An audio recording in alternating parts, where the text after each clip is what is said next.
Welcome to the Hollywood and Toto podcast, the right take on entertainment. The HiT cast offers a weekly look at Hollywood from a conservative point of view. Sick of media bias infecting Hollywood headlines? Tired of stars insulting your views? HiT has your back. Now, here's your host, Christian Toto. Welcome to the very first Hollywood and Toto podcast. New episodes will air each Friday. Expect cool interviews, the week's best entertainment news, and content recommendations to make the most of your leisure time. And of course, it's all from a conservative point of view. You can find each show's notes at hollywoodandtoto.com. This week we'll be talking with Seth Swirsky, a bona fide Renaissance man.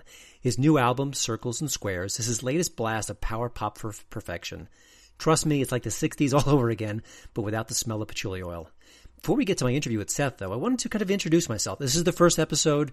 I want to maybe say, for people who maybe haven't followed my work or have read me online and don't know much about me, I thought this would be a good chance to kind of just reveal myself, talk about how I came to be in this particular industry, and kind of go from there. So I want to just start with my background. I was a recovering art major. In college, I studied art extensively. I've got 3 arts degrees I've yet to really use, but I'm not hoping one day that'll happen, but maybe not for a while.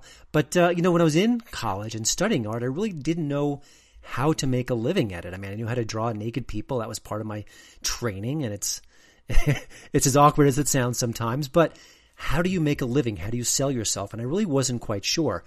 And along the way, I kind of really started writing more and more. I volunteered for my school newspaper and felt a connection there that frankly I didn't feel elsewhere. So that kind of was my impetus to switch gears a bit.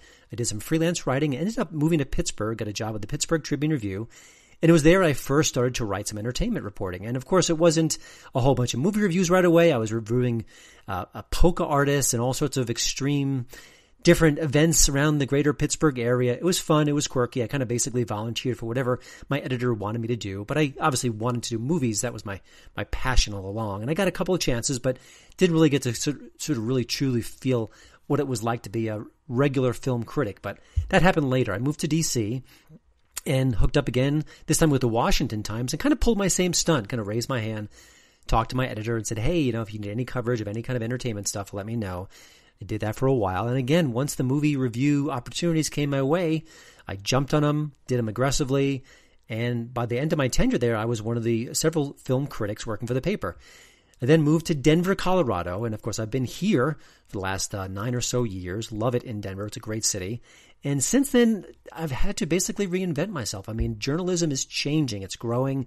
In many ways, it's dying. So if you don't reinvent yourself, I think you're in real trouble. I mean, even some major publications have cut down or even eliminated their film coverage, either using wires or just ignoring it entirely. So I kind of made the transition to being an online writer. I work for a variety of websites and besides my own, including PJ Media and Acculturated.com. But that's what I had to do essentially. So in a way, this podcast is the next step in my evolution. And I'm excited by it. And at the same time, I think this is what I need to do to make sure that I'm still relevant as a film critic, because there are a million critics out there. Just look at any Facebook page and someone's opining about the latest news and reviews and things like that. So we're all out there. I think it's great. It's the democratization of movie reviewing. But at the same time, I want to do this professionally. I want to kind of keep doing what I do because I love it. So that's my plan. Now, I think the interesting thing for me is along the way, I wasn't always a conservative critic when I was working at the Pittsburgh Tribune-Review, even though it was a right-leaning paper. I didn't even think about that much. I mean, frankly, I wasn't a very political creature at the time, and I just saw movies as movies. But as time marched on, I think one of the markers for me, from an ideological perspective, frankly, was 9/11. I think that happened to a lot of people. I know Dennis Miller, the great comedian, has talked about that, how it changed him in a way. And it changed me, too. I wasn't directly involved with it, even though I was living in D.C. at the time. But I just saw how people on the right and the left looked at what happened and how they reacted, frankly. And I thought, well, I don't want to be on this side and I want to be more on that side. And that was kind of the starting point for me. But since then, I've gotten to know a lot of film critics, either online or in person. And while I enjoy the camaraderie and I like a lot of them, a lot of their stuff leans pretty heavily to the left, and it's often reflected in the work they do. So as I got older, as I kind of realized that I needed to have a niche, and I said, well, let me just be who I am and express myself and reflect my right of center views in the work I do. So that's what I've done since then. And I'm happy I've done it. I feel more honest about it. And also, I'm upfront about it. I'm not a film critic hiding my biases. I think some critics do it, and some people actually do a fairly good job at sort of reining in their own politics when they write. But you know what? I don't. I do work for my site and other publications, and I'm upfront about where my views are. So you can kind of take it from there, and hopefully you'll agree. And also, hopefully you'll trust me, because I don't just want to slam the liberal movies and praise the conservative movies, as few as there are. But I want to be honest about my appraisal. So hopefully I'm doing that. And if I'm not, you can keep me honest. That's for sure. But all right, well, now is the time to bring on the show's first guest. Seth Swirsky wrote some of the 80s catchiest hits, including Taylor Dayne's Tell It to My Heart. He's since embarked on a solo career as well as a side project called The Red Button. Both feature his killer melodies that harken back to the Flower Power era. He's also the director of a cool documentary called Beatles Stories. He's a painter in his spare time. He's the author of several baseball-inspired stories. And, of course, he's got a new album out, Circles and Squares. It finds him pushing his talents in pretty exciting new ways. I have to say, as much as I've enjoyed his work through the years, he really kind of caught me flat-footed, but how sort of innovated. Every listen, you get something new and fresh and novel out of it. And I love that about music. So before we begin, though, I just want to say there's been some editing snafus here. Had a couple of audio problems. So just forgive that, but just bear with me. This will get smoother and more polished as the weeks go on. But I really wanted to start, and I wanted to start, frankly, with Seth Swirsky because I enjoy his music so much. He's a good guy and a great talent. So take it away. Here's my chat with Seth Swirsky. Thank you again for taking a few minutes to speak to me. I appreciate it. Oh, are you kidding me? I am so happy to talk to you. It's not like a normal interview or anything. You know what I'm saying? Like right. You're a deep guy. The album itself, because I think for me as a listener, it truly feels like you're opening up in ways that I think a lot of musicians sometimes don't open up. And I think it's one of the joys of the album. And I just wanted to get from your perspective, was this something that you kind of started at the very beginning to be so confessional, or did it kind of evolve over time where the more you wrote and the more you created, the more you realized, hey, this is something that is sort of going to work for me, and that's what this album's all about? Well, it's a great question. You know, I never decide that I'm going to make a new record and then I start writing the record. I usually am inspired by something and a few songs get written and I just start to gather. It's hunting and gathering, really. And with this album started because I started a new relationship with a woman, and I've never been more inspired in my life. I mean, I've written songs for many different recording artists over the years, and it was always work. And I mean, fun work. You know, I mean, it's pretty exciting to write for Smokey Robinson or write for a particular artist and then get it. You know, so that's fun, but it's also it's work. When you're just writing for yourself, you never know what's going to hit you that's going to make you just have the songs write themselves. And this relationship was just I just wanted to, you know, I had to write. Something was forcing me up off a couch or out of a chair, you know, putting a guitar in my hand and finishing a song the moment I started it, almost, Chris. So that's how the record kind of started, with about 5 or 6 of these type songs for this one woman. It was a very, very deep love, you know, and that's how it really started. And then as it went along, there were some other things that I was also interested in, talking about my paintings, talking about how I go about doing them, which turned into Circles and Squares, talking about, you know, some of my panic episodes that I've had in my life. That was Sonic Ferris wheel. That's what it feels like, that you're on a Sonic Ferris wheel, you know, that kind of a thing. So it then, you know, it furthered itself into not just, you know, the core of the record, which was just about this relationship I was having. It was other entries in my diary, really. Gotcha. Now talk a little bit. I'm always intrigued by artists, and I imagine it's a select group of people who can play every instrument and really kind of take that into the studio to make their music. I think Prince was one of those people who did that as well. Is it a simple layering process? Can you? I don't want to get too in the weeds about it, but just when you're making a song, is there a way you can kind of share what that process is like that we can understand? Yeah. Well, what happens with me, Chris, is I like to play all the instruments on my record. I did on this record with very few, you know, very few exceptions.